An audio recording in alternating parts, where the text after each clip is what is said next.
Hello বন্ধুরা, সবাইকে স্বাগতম পুতুলে হেসেলে। আশা রাখি সবাই সুস্থ আছেন, ভালো আছেন। তো বন্ধুদের জন্য আজকে নিয়ে আসলাম মজার একটি রেসিপি, সেটি হলো পাঙ্গাস মাছের রেসিপি। তো পাঙ্গাস মাছ এভাবে রান্না করলে কিন্তু খুব ভালো লাগে। তো আজকে আমি এখানে 4 টুকরা পাঙ্গাস মাছ নিয়েছি রান্নার জন্য। এই মাছগুলোকে রান্না করব। দেখুন বন্ধুরা, পাঙ্গাস মাছটা কীরকম তাজা। তো এই মাছটা কিন্তু অনেকেই খান না।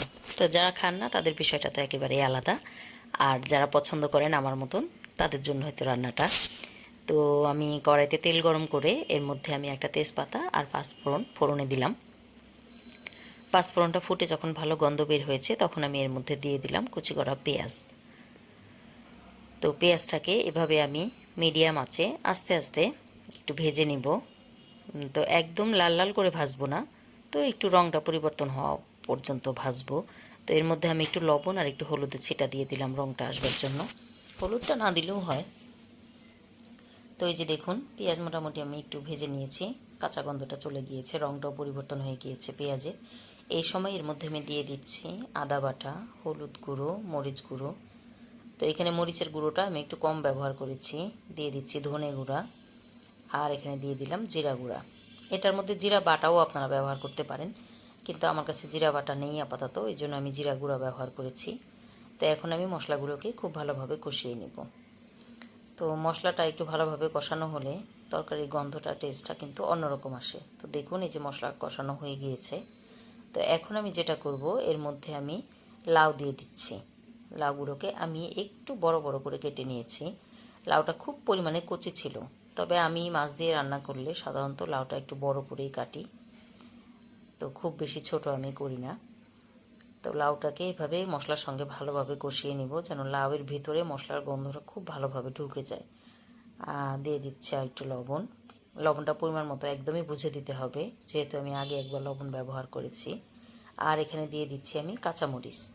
কাঁচামরিচটা একটু বেশি দিয়েছি, জন্যই শুকনো মরিচের গুঁড়োটা আমি একটু কম ব্যবহার করেছি। আর লাউটা খুব বেশি ঝালঝাল হলে কিন্তু বেশি ভালো লাগে না, পরিমাণ মতো ঝাল হলেই ভালো লাগবে। ঝালটা রুচি অনুযায়ী আপনারা যে যেরকম ঝাল খান সেরকম দিবেন। তো এখন আমি জালটাকে একটু কমিয়ে দিয়ে এভাবে আঁচে রাখবো। একটু ঢেকে দিয়েছি যাতে কিনা লাউ থেকে রসটা বের হয়। সেই রসে আমি একটু লাউটাকে মজিয়ে নিয়ে ভালোভাবে কষিয়ে নিব। তাহলে দেখা যাবে কি যে টেস্টটা বেশ অন্যরকম হয়। দেখুন, লাউটা কিন্তু বেশ মজে কমে গিয়েছে আর বেশ ভালো রসও বের হয়েছে, এই যে দেখুন। তো এখন আমি লাউটাকে এভাবে হালকা হাতে নাড়াচাড়া করে নিচ্ছি, একটু ভালো করে কষাবো। এই যে মোটামুটি তেল উঠে গিয়েছে আর লাউটাও মজে গিয়েছে। লাউটা না আসলে কচি হলে রান্না করতে সুবিধা হয় এবং খেতেও বেশ ভালো লাগে।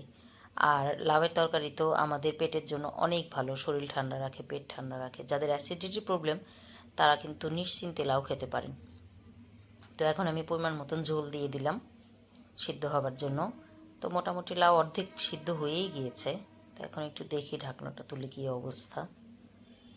তো এই যে এই অবস্থা, লাউটা কিন্তু মোটামুটি বেশ ভালো গলে গিয়েছে। একদম গলে যেন না যায় এই বিষয়টা খেয়াল রাখতে হবে।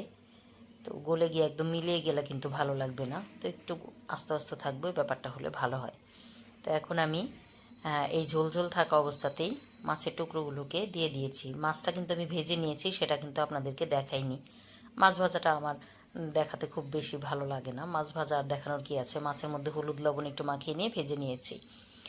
তো সেই মাছটাকে এখানে দিয়ে দিয়েছি ঝোলের মধ্যে। আর এখানে দিয়ে দিচ্ছি ধনেপাতা কুচি। ধনেপাতা কারো অপছন্দ থাকলে নাও দিতে পারেন। তো ধনেপাতা দিলে লাউয়ের তরকারিতে বেশ ভালো লাগে। তো ধনেপাতা দিয়ে এখন আমি একটু ঢেকে রাখবো। তা বাকি মাছটাও সিদ্ধ হবে, মাছটা তো এমনিতে ভাজাই আছে। এই যে দেখুন, আর লাউটাও সিদ্ধ হয়ে একদম মিলেমিশে গেছে ধনেপাতার সঙ্গে। তো তরকারি একদম পাঙ্গাস মাছ দিয়ে লাউ দিয়ে একদম রেডি। তো বন্ধুরা, আপনারাও করে দেখবেন, আশা রাখি যে ভালো লাগবে।